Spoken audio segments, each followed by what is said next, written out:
Aminata Bane Diop bonjour non da nga koy togg mu cëm ci tàngaay bi la koy mën a lekk. ah da ngay bàyyi 20h30 nga commencé. non 21h boo demee sport 21h. après ci laa koy war a mën a mu war a mën a pare ak ni jën mel mu war a mën a pare peut-être ay 22h30 ak yooyu ndax fil bi dafa war a tàng alako bi tàng soble bi normal yàlla baax na même weeru koor fonde du ma ko togg pour xëdd pour kii de fonde mu ko togg pour xëdd mu fanaan ba 4 heures déedéet 4 heures laay jug togg ko bu bees bi boobu lay naan. sama doom ji xale mënuñu ko duñu yegg sama doom ji nee na ma sëy bi metti naa metti na kay na nga muñ yatoo may wayal loolu sëy bi metti naa na nga muñ sonn naa trop Amina. loolu mooy barke bi rek. dëgg la. loolay barke bi de. dëgg la loolu moo ci baax de parce que buñ deful loolu du baax. kon man du ma am ndax man du ma yor ay 3 heures du ma dee di toog. du baax da nga nekk non da nga nekkul ci circonstance bi rek boo ci nekkee. boo ci nekkee rek di nga ko def de instant bu la fekkoon daara jolof. bu la fekkoon daara jolof sa jëkkër ji dem tool ya ba sonn. nga toog di ko xaar bu ñëwee ne la firiir laa soxla. ma toog ko doo ko si micro-ondes bu ñëwee ma booy subhanallah gis nga micro-ondes yàq na adduna bi. xale yi moo tax sëyu leen. waaye ñuy si daal ñëpp di nuyu Thierno Yabo di la nuyu di nuyu Omar ak Diego. Aïcha nan la source a xëyee tey. Convoqué par la division spéciale de la cybersécurité suite à sa sortie sur la rébellion en Casamance, Bougar Diouf ne recule pas d'un iota. La Cour suprême saisie d'une requête pour suspendre l'élection du successeur du maire de Dakar, Barthélémy Diaz, joue la DER. Projet de loi relatif à l'OFNAC aux lanceurs d'alerte d'accès à l'information et déclaration de patrimoine, des amendements de la société civile. Il y a nécessité de procéder à des ajustements afin de garantir davantage la crédibilité de l'arsenal normatif et d'éviter des risques d'inefficacité dans la mise en œuvre du dispositif légal. En guise d'exemple, le projet de loi portant statut et protection des lanceurs d'alerte dans ses critères de définition, article 1, ne prennent pas en compte les critères de désintéressement qui est essentiel pour garantir l'absence des contreparties financières dans le signalement, la récompense financière des lanceurs d'alerte ou prête-nom par versement de 10% du montant recouvré. Articles 19 et 20 peut provoquer des alertes abusives qui nuisent aux droits des personnes concernées par l'alerte. Outré par les sanctions américaines contre des magistrats de la CPI, Dakar exige le retrait de la décision. Le Sénégal invite les autorités américaines à retirer ces sanctions qui constituent une grave atteinte au principe de l'indépendance de la justice. Le Sénégal, premier pays à avoir ratifié le statut de Rome, exprime sa pleine solidarité à Mansour Niang, aux autres magistrats visés. La position ferme du magistrat concerné, Mame Ndiaye Niang, les États-Unis, c'est vrai, sont un pays très puissant, mais ce que le monde partage aussi, c'est cet idéal de justice qu'on a toujours rendu. Ousmane Sonko, je souhaite exprimer mon soutien personnel total et indéfectible à notre compatriote. Un commerçant polygame arrêté à Keur Massar pour une affaire d'escroquerie foncière, 270 millions de francs CFA en cause. Thierno Bocoum sur l'offense à une personne ayant les prérogatives du chef de l'État, une infraction impossible selon lui. Doudou Coulibaly, jugé lundi, placé sous mandat de dépôt pour injure et offense à un chef d'État étranger et une personne ayant les prérogatives du chef de l'État du Sénégal. loolu ñu si jàpp nit ba tey. Ndoye baalal kii billaay dafa feebar. baal na ko kat ndax balaa gën a déglu moom baal nañ la. yow ñaari fan sax baaxul ci ko am feebar yi mu wax yëpp. xanaa kuy jël ay 3 injections par jour. nañ waxante dëgg wérul nag. ñu dem prérogative moomu laa xamul lu mu doon rek ak li la wut si suuf yàlla baax. te da ngay offensé boo offensé ñu jéem a xool. ah gémmantu bugguma nelawee ca si xaw ma SR sécurité routière xaw ma. Thierno Malick sooy dugalati ay yëf. barki Cheikh Ahmadou Bamba démb bi sama fit bi tëf noonu la doon. j'ai reçu une convocation. waaw G bi. non mais avant may dugal texte boobu njëkk naa dugal kii. convoqué bi déggoo li ma la wax convoqué laa liir. loolu laa njëkk a liir ci suuf gis G ma ne wuy sama ndey pour man moom lay waxal de man xam ne duma ci mucc bu dee moom la. duñ ci mucc parce que kon ci plateau bi rek lay war a doon. non kenn après ma coupé ma dindi du génn WhatsApp complètement du gaar. di xoolaat quoi. xoolaat. man boobu man boobu maa ngi géej gi sport après ay ree daf ma jàpp sax. non franchement yow da ngaa xamul affaire yi ni ma traumatisé boo ko xamoon billaay kenn du ko fi ay convocation sax duñ ko dugal ci ko. ay ree daf ma jàpp moo tax ma envoyé la Cristiano bi mu naan nii non. parce que problème moom bu demoon ba Ndoye moom day bàyyi. yow yeggoo ci Ndoye ba tey yeggoo ci Ndoye. waaw yeggu fa moom. Ndoye nekk kaw di discuter suñu soor. nga ni man yeggu. waaw mais yeggoo ci Ndoye. yow yeggoo ci Ndoye yow face à face ak Ndoye. parquet. waaw yeggu ci moom mais déggoo kii xanaa Moustapha Diakhaté mu ne maanaam gars yi comme lu ñuy wax face au procureur bu ñu nee Fatima face au procureur. nee na bu ñu nee face au procureur nee na diw du jàkkaarloog jamais procureur mu ne procureur bi day taxaw fële gars yi ne ko dossier Fatima yaa def lii yaa wax lii Fatima ne waaw lii maa ko wax ci contexte bi rek mu ne mandat de dépôt jeex na du la sax vente aux enchères da jégle accusé la. loolu yëpp ñu wax ko ni ko Thierno Malick. neen du la sax gis. face au procureur yooyu yëpp ñu wax ko Thierno Malick. non man xam naa man moom gars yi xam naa soxlawuñ ma gars yi moom. yow man tam soxlawuñ gars yi am nañ yeneen dossier xam naa yuñ gën a soxla ko man quoi man damay dimbali sax sénégalais yi. en tout cas suñu xel yëpp ñu ngi ci doyen Doudou Coulibaly vraiment yàlla na ko yàlla. yàlla na ko yàlla teggil natt. bi et puis defal ko jàmm ba mu génn ci parce que aussi ku feebar moom franchement. doy na waar vraiment. sama beneen procureur baa ngi ne. moom lu mu wax je souffre de diabète. de maladie cardiaque. de rein. Aïssa Diop Fall démb loolu la wax. mais dafa am problème rénal ak cardiovasculaire moo tax chaque jour dafay def 3 injections. waaw Aïssa Diop Fall moom vidéo am boobu gis ngeen. bi muy wax ak journaliste yi. dama choqué mu ne am na Aïssa Diop Fall mu ne journaliste yi mais yéen man maay topp caméra bi moom ma war a topp déjà man xaw ma leen mu ne leen yéen ay journaliste projet bi daanaka ñoom rek laa fi gis seeni micro. non Aïssa Diop Fall neex na de. Aïssa Diop Fall affaire des fonds de la LONASE transmis au ministère des Sports en guise de subvention pour la CAN.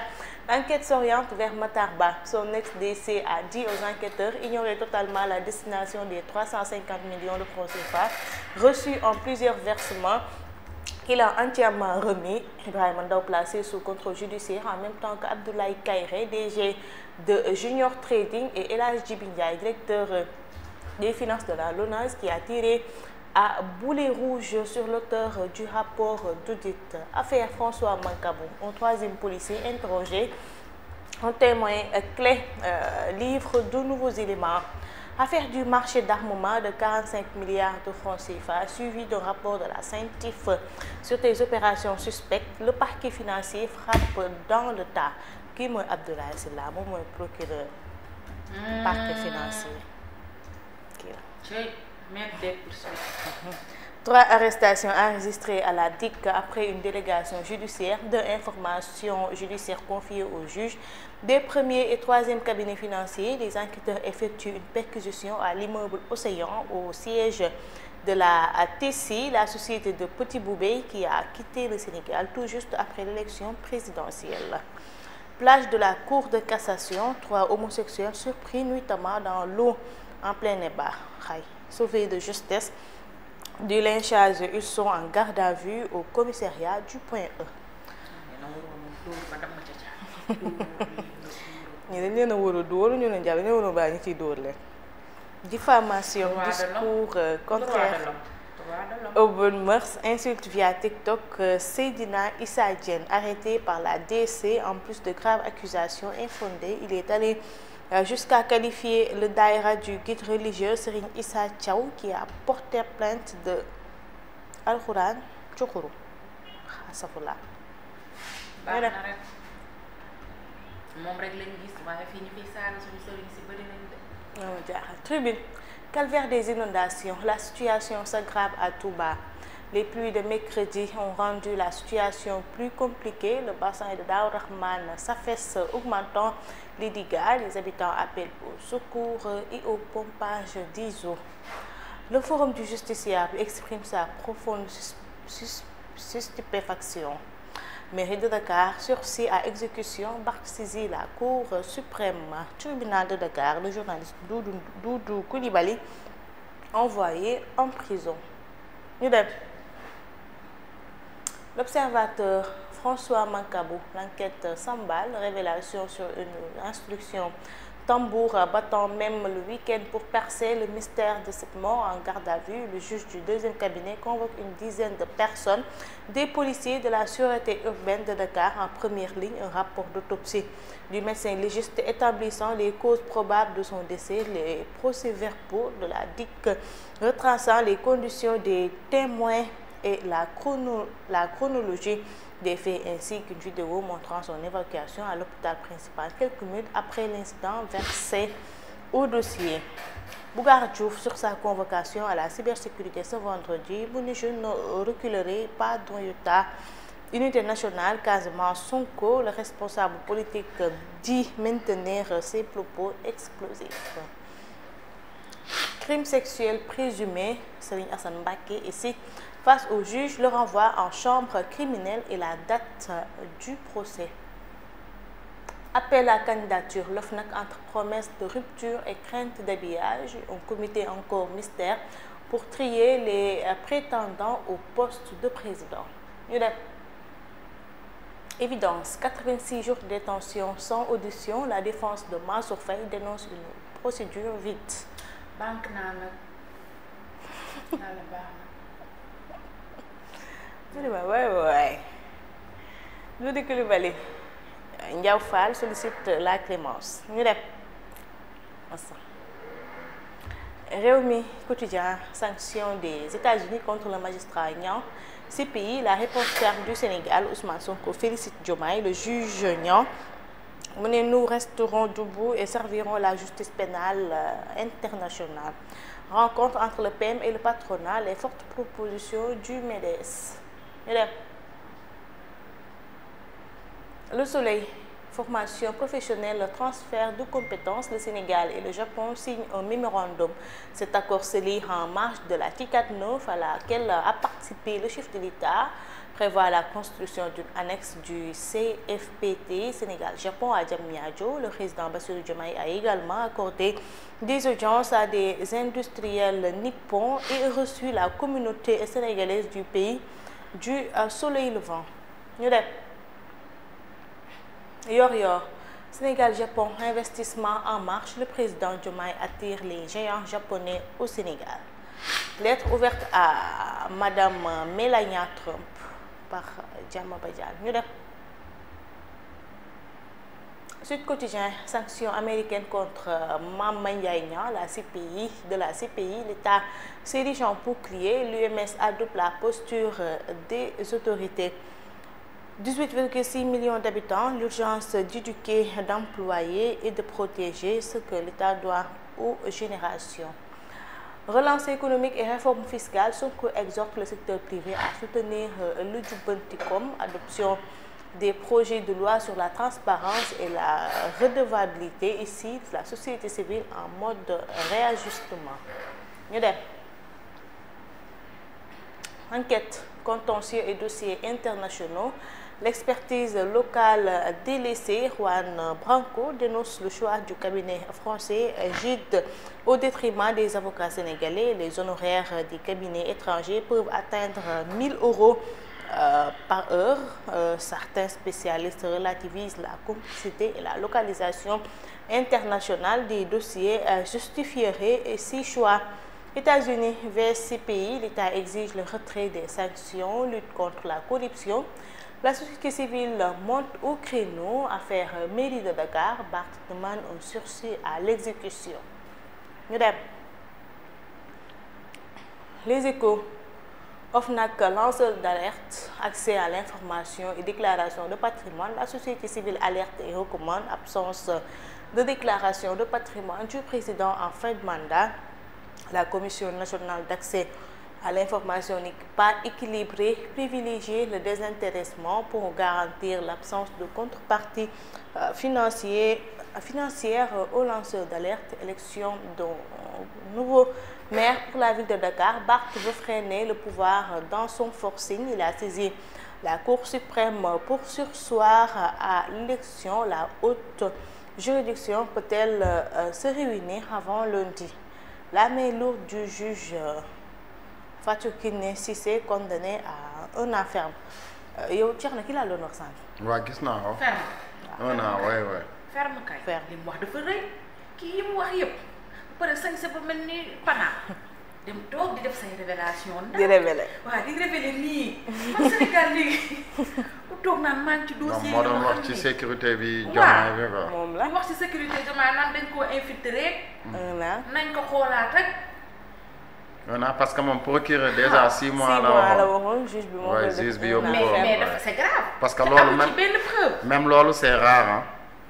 C'est voilà rare le de fait voir que ça. juge bi daal di dàq kii gën bu na baaxee. sévère procureur. waaw gën gën a a sévère sévère procureur procureur. waay. doy na waar. ah déedéet waaye kii keroog dama man extrême ma ko xoolee damaa tiit ma ne ko yow billaahi fan yi buñ la woowul ma xam ne réew mi dese naa am justice yow fan yi buñ la woowul di nga ñu wax sa révélation yi boo indee say preuve nag xam nga yoon moom dina la bàyyi nga dem. dama mais jàpp yoroo ci li ngay wax ni yoon dina la woo man en général sax yii bu amee man damay jàpp ne yoon da lay woo pour su fekkente ne li ngay wax am na preuve ñoom ñu mën a réagir. nga teg ko si table bi. waaw ñu teg ko si table bi xool kii xam nga li ma la après sax yow tu bénéficies C'est que d'une problème bi protection mooy. peut-être C'est mais que- yow c'est amoo que- ci li ngay wax benn firnde c'est que nga problème- sañ sa nii bu mel ni te dangaa jongoma C'est toog que- di def say révélation super bien. c'est que problème bi mooy am na ay faits yoo xamante ne c'est que même bu dee dëgg la c'est-à-dire preuve bi yow mënoo ko am. mooy kii de loolu laa ragal mu dal ko Bougar. nga même bu dee dëgg la même bu dee dëgg la Waaw, ñu wóor la ne ndox mi butéel bi ndox ci ne ndox xam nga da nga koy gis ni xam ndox ci ne mais am na yoo xamante ne doo xam lu ci ne. moo tax du ma révélé surtout looy révélé waxi Casamance. waaw yu affaire Révélé. Casamance bu gaar ma ci moom benn meeru dëkk ba premier ministre u dëkk ba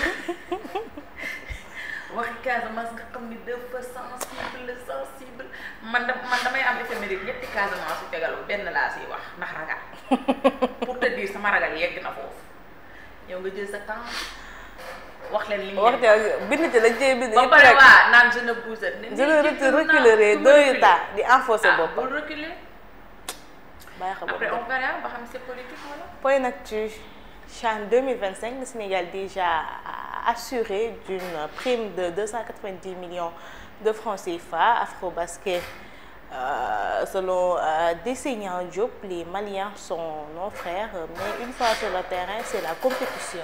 Ñu def record Première Ligue West Ham Chelsea à 19h le rebuffat pour Malick Diouf. Lutte Balla Gaye de Arcel Motlo may Sa Thiès mooy man. foofu doom nga mën a langaamu fi mu ne amatoo benn yaakaaru laal. waaye la moo tax nga sawar si mbooju Balla Gaye yow. moom. ak Alboura moom foofu rek la mën a langaamu moom yow xam nga fan nga mën a langaamu nu tudd Omar Sakho fi nga mën a langaamu fi mu ne mooy si Sa Thiès ndax yow amatuñ benn yaakaar ci yow. waaw mais rek amatuñ benn espoir ci yow. moom lim ñàkk yëpp Sa Thiès mën na ko delloo. wow xoolal xam nga lan la dama ne. bu mu jaar fu ay tànk si tànk Balla Gaye rek. ku daan rakk daan mag. ko xala ko laay la.